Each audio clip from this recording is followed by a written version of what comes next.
O, panoorin natin to ha. Hiram tayo ng video kay Boss Dada ha. Natatawa ko to kay yung si Claire. Mahina pala sa English. Abogado yan ha, pero mahina sa English. Ha? Pinahamak niya si BBM eh. Ha? Pag diretso-diretso English, wala. Mahina talaga sa English, hindi makasagot. Panoorin natin to.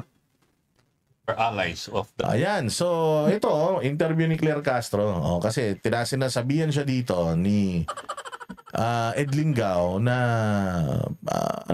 considering na yung pinsan niya ang Speaker of the House, kaibigan ng pinsan niya yung appropriations, which is si Zaldico, tapos majority leader pa yung kanyang anak. Papaano mo, tinatanong nila si Claire Castro, papaano mo mapapatunayan na itong si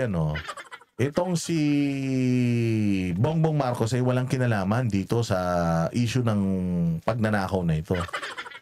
Paano mo masasabing wala talaga siyang alam? Kasi mga bossing, you have to know, you have to understand the reason why mas kailangan na natin na i-audit yung intelligence fund ni Bongbong Marcos dahil sa mga sagot ni Claire Castro dito. With all the billions of intelligence funds na meron ang presidente, nakakapagtaka yung mga sagot dito ni Castro na na walang alam ang presidente. Imposible kasi katulad ng sinasabi ni Pangulong Duterte, I have the intelligence community working for me. I have access sa mga intel reports. Lahat ng klaseng report yan, nandiyan dyan.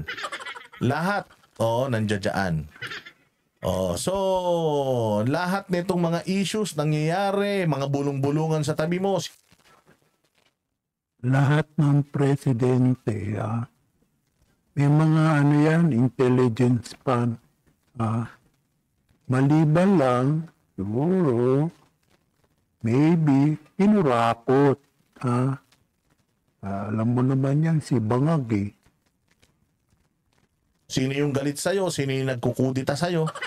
Lahat yan alam mo. The reason why meron kang budget para sa Intel or confidential funds na ginagamit nyo para sa Intel, bilyon-bilyon yung budget ng opisina ni Marcos dyan. Sigurado ako na dapat nagagamit yan para sa mga information na mga highly classified. Magtataka ka sa tanong dito sa sagot dito ni Claire Castro. The President, the administration. In other words, the President wields an incredible amount of influence over... Ayan tanong puro English yung tanong English parang yung mukha ni Claire hindi niya masyadong naintindihan tingnan natin kung anong sagot niya puro English almost the entire Congress. So my question is, meron siyang napakalaking impluwensya sa Kongreso. Bakit? Super majority nga sila dyan Super majority nga sila sa Senado So, ibig sabihin, lahat ng agenda, sino bang masusunod ang agenda? Di ba presidente masusunod ang agenda? Kaya sino ba nagsosona? Di ba presidente nagsosona? Kaya nga nagsosona ang presidente kasi naglalagay ang presidente ng mga priorities na mga gusto niyang proyekto para sa Pilipinas.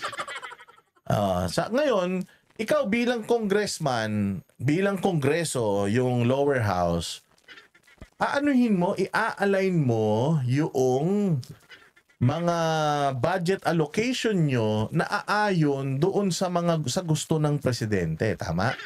Si Pangulong Duterte nun, ang priority niya, build. Priority niya, peace and order. Priority niya, war on drugs.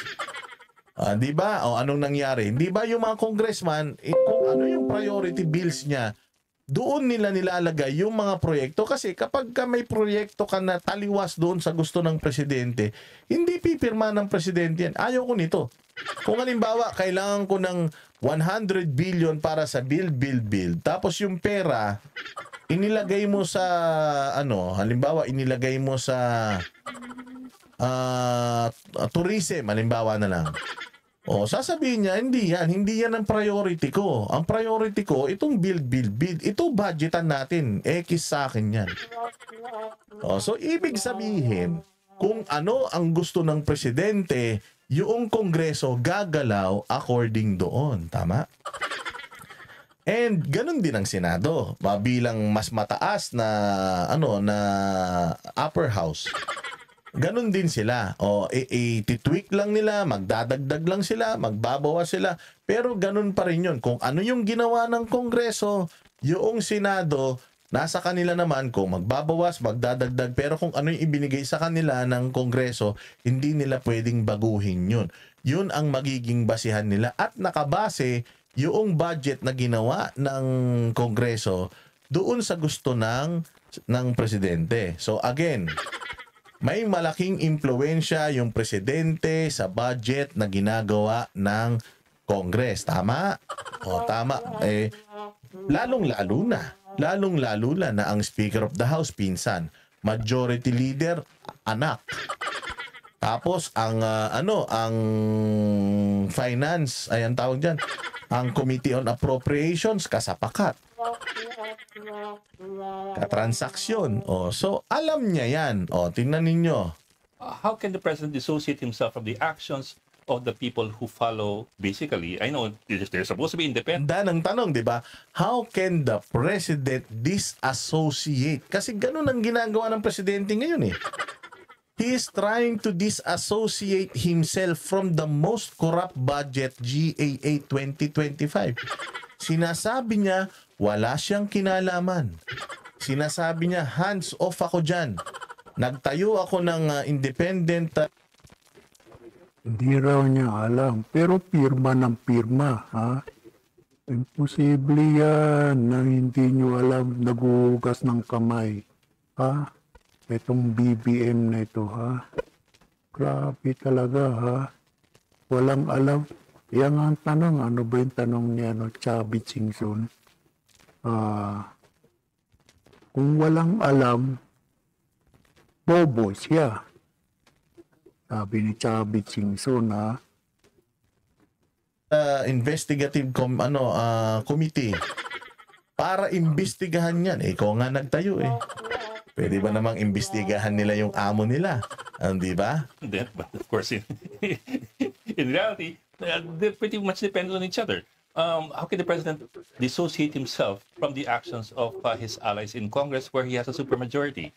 That would include, for example, people like, of course, Martin, who is a cousin, and Zaldico, who was part of the leadership and Appropriations Committee chairman for a long for almost the entire 19th Congress.